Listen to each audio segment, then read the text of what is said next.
Hello विद्यार्थियों, स्वागत है आपका अपने YouTube चैनल पंडित अर्जुन प्रसाद त्रिपाठी स्मारक इंटर कॉलेज पर। हम लोग कक्षा 11 के भौतिक विज्ञान का अध्ययन कर रहे हैं। कक्षा 11 के भौतिक विज्ञान में इससे पहले हम लोगों ने प्रतिशत त्रुटि के बारे में अध्ययन किया था। आज हम वही प्रतिशत त्रुटि, अगर बहुत सारे मान दिए हों और उन प्रेक्षणों की सहायता से प्रतिशत त्रुटि, आपेक्षिक त्रुटि, निरपेक्ष त्रुटि, इन सारे त्रुटियों का अध्ययन करेंगे।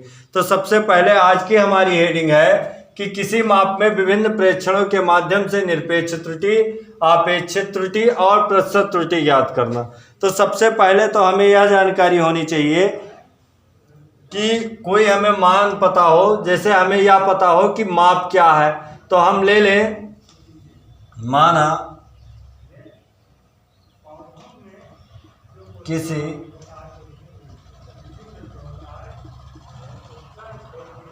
भौतिक राशि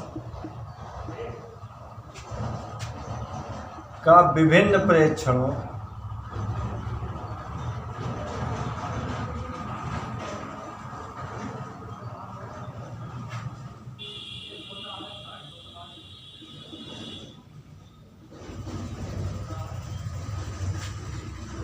मान क्रमशः A1, A2, A3, A4 AN। हमने कह लिया कि हमने कोई भौतिक राशि ले ली और उस भौतिक राशि का विभिन्न प्रेक्षणों में मान निकाला। तो पहले प्रेक्षण में मान A1, दूसरे में A2, तीसरे में A3, चौथे में A4 और ऐसे जितने भी मान हमने मान लिया n पदों तक इनका किया, तो इनका मान हमें अंतिम में क्या मिल गया, n मिल गया। अब अगर इनका हम औसत निकालें तो हमारा औसत यानी A मीन बराबर क्या हो जाएगा। अगर हम इनका औसत मान निकालें तो औसत मान आप जानते हैं A मीन बराबर, इसे जोड़ लेंगे A1 plus A2 plus A3 plus AN अपान कुल कितने पदों तक गया है, तो पदों की संख्या हमें क्या है, n।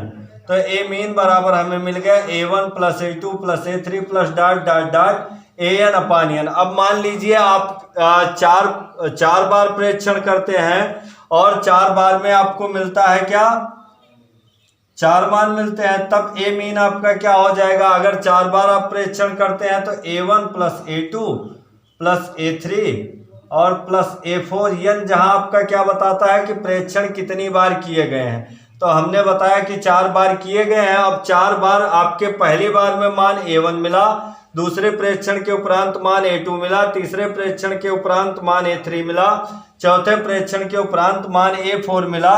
तो इसका अगर हम औसत निकालें तो यह औसत A मीन बराबर A1 plus A2 plus A3 plus A4 अपान 4, यानी हमें क्या मिल जाएगा, 4। ऐसे अगर 2 बार करते हैं तो A1 प्लस A2 अपान 2 हो जाएगा।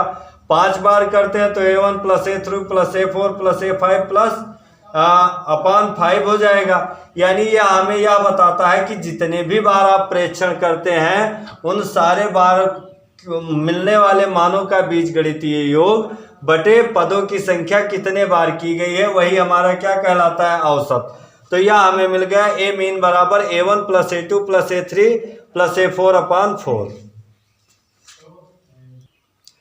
अब जब हमें वस्तु का यथार्थ मान नहीं पता होता है, तब हमारा जो औसत मान मिलता है यानी A मीन जो मिलता है, यही हमारा यथार्थ मान हो जाता है। यही हमारा किसका काम करने लगता है, यथार्थ मान का। तो जब हमें यथार्थ मान नहीं पता होता है तो जो हम औसत निकालते हैं, जो औसत मान मिलता है, वह औसत मान यथार्थ मान का काम करने लगता है। तब हम जानते हैं कि निरपेक्ष त्रुटि बराबर हमारा क्या होता है, यथार्थ मान माइनस मापित मान।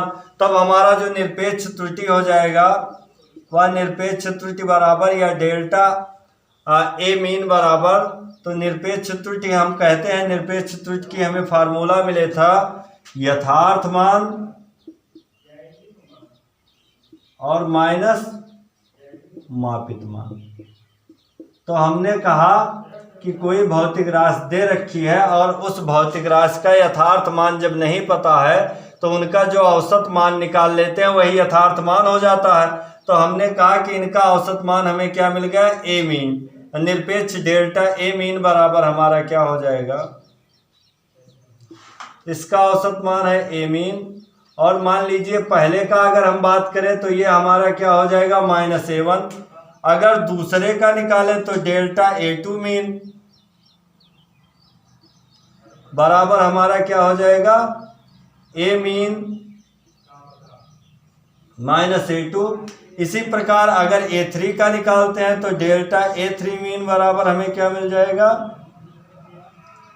ए mean -A3।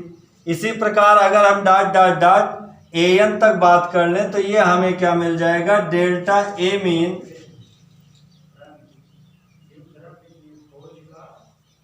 Delta AN mean बराबर ए मीन -AN। हमने कहा कि हमें यह पता होता है कि जब हमें ये नहीं पता होता है कि हमारा यथार्थ मान क्या है, तो जो औसत मान होता है उसी को यथार्थ मान निकाल लेते हैं। अब हम कह रहे हैं विभिन्न प्रेक्षणों में माध्य निरपेक्ष त्रुटि, तो माध्य निरपेक्ष त्रुटि मीन्स ए मीन का मान निकालना है। तो डेल्टा ए मीन बराबर हमारा हो जाएगा ए मीन -A1। अब दूसरे का माध्य निरपेक्ष त्रुटि निकालेंगे, दूसरे प्रेक्षण की माध्य निरपेक्ष त्रुटि तो हमारी हो जाएगी डेल्टा A2 मीन बराबर ए मीन -A2। तीसरे की निकालेंगे तो डेल्टा A3 मीन बराबर ए मीन -A3। ऐसे dot dot dot AN mean बराबर हमें क्या मिल जाएगा, ए मीन -AN। यानी हम कह सकते हैं कि माध्य निरपेक्ष त्रुटि डेल्टा AN मीन बराबर हमें मिल गया क्या, ए मीन -AN। तो हमें यह सूत्र मिल गया किसका, माध्य निरपेक्ष त्रुटि का। किसके आधार पर, इन प्रेक्षणों के आधार पर माध्य निरपेक्ष त्रुटि हमें मिल गई डेल्टा AN मीन बराबर ए मीन -AN। अब जो हमें A मिलता है डेल्टा A, या डेल्टा A बराबर क्या मिला, ए मीन और -AN। डेल्टा A बराबर यानी हमें ये मिल गया क्या कि निरपेक्ष त्रुटि बराबर यथार्थ मान और माइनस मापित मान। अगर अब हम माध्य निरपेक्ष त्रुटि की बात करें तो यह कहते हैं जो डेल्टा ये होता है ये धनात्मक ऋणात्मक कुछ भी आ सकता है, लेकिन जब डेल्टा ए लिया जाता है तो इसके मान को, इसके परिमाण को सदैव धनात्मक लिया जाता है। तो यहाँ पे डेल्टा ए को माड डेल्टा ए ले लेते हैं। अब इस माड का काम यही होता है कि जब इनके परिमाण में चाहे वह धनात्मक हो या ऋणात्मक हो, जब वह खुल के आएगा तो हमेशा पॉजिटिव ही होगा, यानी हमेशा धनात्मक ही होगा। तो अब जैसे मान लें डेल्टा ए मीन बराबर हमारा क्या हो जाएगा, डेल्टा ए मीन बराबर डेल्टा A1 और प्लस माड डेल्टा A2 प्लस माड delta A3 dot dot dot माड डेल्टा AN अपान N। तो हमें मिल गया क्या, माध्य निरपेक्ष त्रुटि डेल्टा ए मीन बराबर डेल्टा A1 माड डेल्टा A1 प्लस माड डेल्टा A2 प्लस माड delta A3 plus dot dot dot माड डेल्टा AN अपान N। अब यहाँ माड का काम एक ही होता है। हम कहते हैं कि जो डेल्टा ये होगा वह डेल्टा ए का मान धनात्मक ऋणात्मक कुछ भी आ सकता है। अब ऋणात्मक भी आ सकता है, मान लीजिए एक मीन का मान छोटा है और जो हमें प्रेक्षित मान मिला वह बड़ा है, तो यह मान ऋणात्मक आ जाएगा। तो इसे हमेशा जब भी हम गणना करते हैं तो यह हमेशा धनात्मक होता है। अब धनात्मक बनाए रखने के लिए इसमें माड का प्रयोग करते हैं, क्योंकि हम जानते हैं कि माड का यह गुण होता है कि उसके अंदर जो भी संख्याएं लिख दी जाती हैं वह सारी संख्याएं धनात्मक में आती हैं। तो हम इस पे माड का प्रयोग कर लेते हैं, तब हमें मिल जाता है माध्य निरपेक्ष त्रुटि। हमें मिला माध्य निरपेक्ष त्रुटि डेल्टा ए मीन बराबर delta A1 plus delta A2 plus delta A3 plus dot dot dot delta AN upon N। अब माध्य निरपेक्ष त्रुटि के बाद अगला हमारा क्या है, आपेक्षिक त्रुटि। तो तो आपेक्षिक त्रुटि हम कहते थे कि हमारा क्या होता था, निरपेक्ष त्रुटि बटे यथार्थ मान को ही हम आपेक्षिक त्रुटि कहते थे। तो यहाँ हमारा आपेक्षिक त्रुटि बराबर हो जाएगा, क्योंकि हमें सूत्र पता है, आपेक्षिक त्रुटि बराबर हमारा सूत्र होता है निरपेक्ष त्रुटि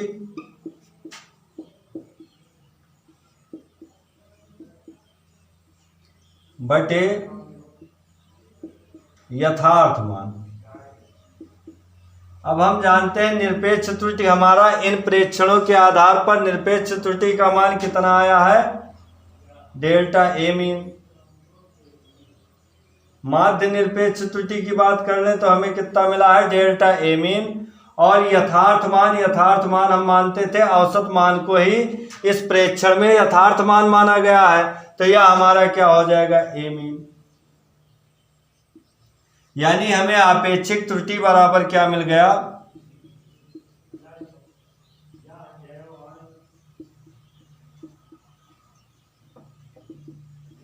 आपेक्षिक त्रुटि बराबर सूत्र मिल गया delta A mean upon A mean.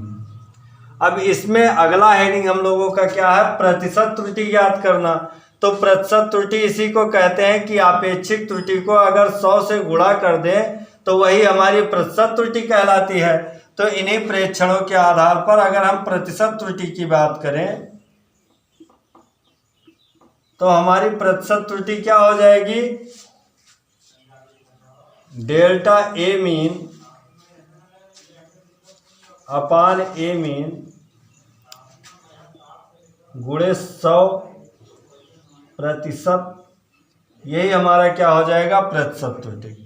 तो इन प्रेक्षणों के आधार पर या इन प्रेक्षित मानों के आधार पर प्रतिशत त्रुटि हमें क्या मिल गया, delta A mean upon A mean गुणे 100% बराबर या प्रतिशत त्रुटि हो गया। आपेक्षिक त्रुटि हमें यह मिल गया। और निरपेक्ष त्रुटि बराबर हमें क्या मिल गया था, निरपेक्ष त्रुटि यानी डेल्टा ए मीन बराबर हमें मिला था माड डेल्टा ए1 प्लस माड डेल्टा ए2 या माड डेल्टा ए1 मीन प्लस माड delta A2 mean plus dot dot dot माड डेल्टा एन अपान एन।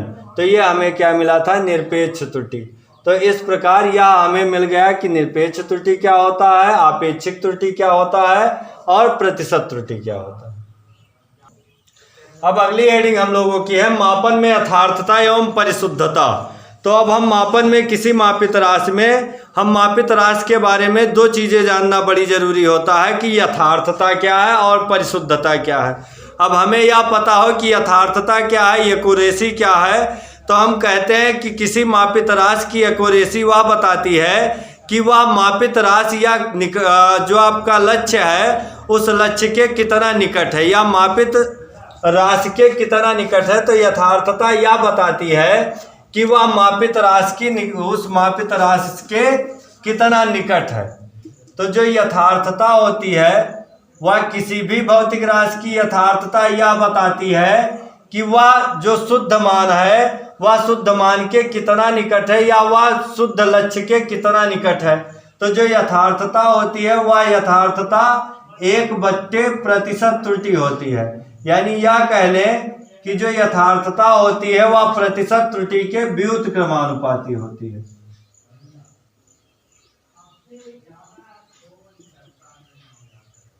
किसी भी भौतिक राशि की यथार्थता प्रतिशत त्रुटि के व्युत्क्रमानुपाती होती है। यानी यह हम कह सकते हैं कि अगर किसी भौतिक राशि की प्रतिशत त्रुटि जितने कम होगी वह मान उतने अधिक यथार्थ होगा। जिस भौतिक राशि की प्रतिशत त्रुटि जितने कम होगी वह मान उतना अधिक यथार्थ होगा। मीन्स अगर यथार्थता अधिक होगी तो प्रतिशत त्रुटि कम होगी और अगर प्रतिशत त्रुटि अधिक होगी तो यथार्थता कम होगी। या यथार्थता जो होती है एक्यूरेसी वह परसेंटेज एरर के इनवर्सली प्रोपोर्शनल होती है। मीन्स एक का मान अगर घटेगा तो दूसरे का मान बढ़ेगा। अब परिशुद्धता यह बताती है कि उसके भिन्नात्मक मान में कितना निकटता है, या जैसे कहते नहीं है कि यह इसके भिन्नात्मक मान को बताती है कि जैसे हमने ले लिया परिशुद्धता के बारे में अगर हम बात करें तो किसी भौतिक राशि की परिशुद्धता यह बताती है कि वह कितने भिन्नात्मक अंकों तक मापा गया है। जैसे हमने ले लिया कि मान लीजिए किसी क्षण की लंबाई 1.32 मीटर और दूसरे का ले लिया गया कि उस क्षण की लंबाई 1.325 मीटर है। तो इसमें अगर पूछा जाए कि कौन अधिक परिशुद्ध है तो हम बताएंगे जो 1.35 है वह अधिक शुद्ध है 1.32 की तुलना में। 1.32 की तुलना में 1.35 अधिक शुद्ध क्यों है? क्योंकि यह दशमलव के 3 अंकों बाद तक मापित किया गया है और यह दशमलव के 2 अंक बाद तक मापा गया है। तो हम कहेंगे जी कि जिसमें दशमलव के 3 अंक बाद तक मापा गया है उसमें गलती होने की संभावना कम है और जो दशमलव के 2 अंक तक मापा गया है इसमें गलती होने की संभावनाएं ज्यादा हैं। तो हम कहते हैं परिशुद्धता यह बताती है कि वह दशमलव के कितने अंकों तक उनके भिन्नात्मक मान को बताती है कि वह दशमलव के कितने अंकों तक मापा गया है। एक उदाहरण के बाद से अभी हम यथार्थता और परिशुद्धता को समझेंगे तो और आसानी से जान जाएंगे। अब हम कहते हैं कि परिशुद्धता की गणना हम किससे करते हैं? मापक यंत्र के अल्पतमांक की सहायता से परिशुद्धता की गणना करते हैं। तो जो परिशुद्धता होती है या मापक यंत्र के अल्पतमांक के व्युत्क्रमानुपाती क्रमानुपाती होती है, इनवर्सली प्रोपोर्शनल होती है। यानी परिशुद्धता इनवर्सली प्रोपोर्शनल होती है किसके? मापक यंत्र के अल्पतमांक के।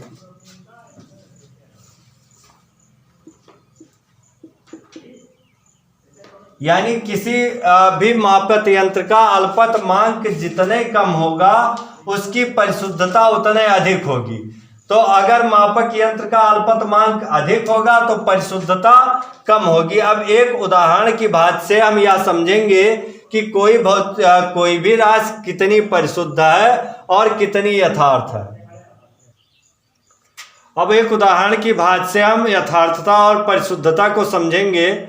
हमने कहा कि एक फायरिंग रेंज पे कुछ प्रशिक्षित कैडेट्स हैं, उन्हें एक पिस्टल दिया जाता है या जो भी आपका जिससे निशाना लगाना होता है या बंदूक कह लें, और उस बंदूक में 6 गोलियां हैं और जो ये हमारा है या लक्ष्य को प्रदर्शित करता है और ये गोलियों को बताता है। तो पहले ने जब निशाना लगाना शुरू किया अपने फायरिंग रेंज पे तो उसने देखा कि पहली गोली यहाँ दागी, दूसरी गोली ये, तीसरी ये, चौथी ये, पांचवी ये और छठवीं ये बताया जाता है कि ना तो एक भी गोली लक्ष्य के करीब है और ना एक भी गोली इकट्ठे हैं। तो लक्ष्य के करीब होता तो हम कहते यथार्थता है और अगर इकट्ठे दाग ले जाता तो हम कहते परिशुद्धता है। तो हमने कहा कि ना तो इसमें यथार्थता है और ना ही परिशुद्धता है। तो यथार्थता क्या हुई? निम्न। अगर लक्ष्य के पास दागता तो हम कहते यथार्थता उच्च है। यथार्थता यही तो बताती है कि वह लक्ष्य के कितना निकट है। तो हमने कहा इसमें ना तो कोई लक्ष्य के निकट है और ना ये एक साथ दागी गई है। तो पहले जब कैडेट ने निशाना लगाया तो उनकी 6 गोली अलग अलग जगहों पे दागी गई और लक्ष्य से भी भटक गई। तो हमारी निम्न यथार्थता और निम्न परिशुद्धता हुई। फिर दूसरे कैडेट को मौका मिला और उन्हें भी फायरिंग रेंज में निशाना लगाने के लिए बुलाया गया। तो उन्होंने जब निशाना लगाया तो लक्ष्य से तो दूर लगाया लेकिन 6 गोली एक ही जगह पे दाग दी। तो इसमें क्या कहा गया? लक्ष्य से दूर है मीन्स यथार्थता निम्न है, लेकिन इनकी जो भिन्नात्मकता है वह क्या है? पास पास है, यानी इनकी परिशुद्धता उच्च है। तो यथार्थता तो निम्न है लेकिन परिशुद्धता क्या है? उच्च है। फिर तीसरे कैडेट को बुलाया गया तो तीसरे कैडेट ने क्या किया कि उसने लक्ष्य के करीब ही गोली दागी लेकिन 6 गोली दूर दूर जगहों पे दागी। एक लक्ष्य के इस तरफ, दूसरी लक्ष्य के इस तरफ, तीसरे लक्ष्य के इस तरफ, चौथी अलग, पांचवी अलग और छठवीं अलग। तो इसमें कहा गया कि जितनी भी गोलियां वह लक्ष्य के करीब तो हैं लेकिन इनमें विभेदन सीमा अधिक है। मीन्स इनकी यथार्थता तो उच्च है लेकिन परिशुद्धता क्या है? निम्न है। तो यह कहा गया कि उच्च यथार्थता वाला है और परिशुद्धता इसकी क्या है? निम्न है। लेकिन जब अगले प्रशिक्षित युवा को बुलाया गया, प्रशिक्षित कैडेट को बुलाया गया, तो जब उसने निशाना लगाया तो उसने क्या किया कि लक्ष्य के बिल्कुल करीब दागा और बिल्कुल सटा के हर गोली एक पास में ही दागा। तो कहा गया कि इनकी जो यथार्थता है वह उच्च है और इनकी परिशुद्धता भी उच्च है। तो यथार्थता और परिशुद्धता को इस उदाहरण की सहायता से हम आसानी से जान सकते हैं। हम कहते हैं कि जो गोली लक्ष्य के करीब है वह अधिक यथार्थ है और जो लक्ष्य से दूर है वह निम्न यथार्थ है।